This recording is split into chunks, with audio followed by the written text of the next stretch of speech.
কালকে ছিল রথযাত্রা আর তার জন্য কিন্তু দেখো আমরা বোনরা মিলে সবাই কিন্তু বেরিয়ে পড়েছিলাম রথ দেখতে। আর আমি আর আমার মেজো বোন পরেছিলাম গোপী ড্রেস। আর আমি মাটির থালে যে জগন্নাথ দেবের ছবিটা এঁকেছিলাম সেটা আমি রথের কাছে দিয়ে দিয়েছিলাম। আর সত্যি কথা বলতে মাটির থালাটা দেওয়ার পর জানি না কেন আমার নিজেরই খুব ভালো লাগছিল। আর হ্যাঁ, তোমাদের রথযাত্রা কেমন কাটলো সবাই কিন্তু কমেন্টে জানাতে ভুলো না। আর কে কে তোমরা বেথুয়ারবাড়িতে রথ দেখতে এসেছিলে সেটাও জানিও।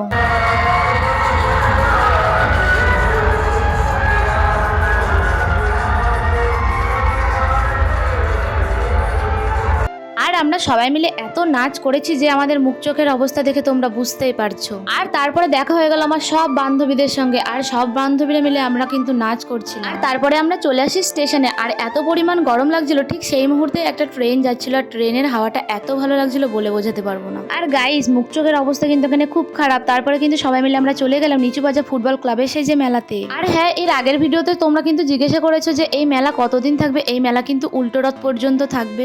আর তারপরে রথের থেকে মালা দিচ্ছিল, তাই মালাটা নিয়ে আমি গলায় পরে নিয়েছি। তারপর দেখা হয়ে গেল বান্ধবীর সঙ্গে, আর প্রসাদ খেয়ে চলে আসলাম বাড়ি। আর বাড়ি এসে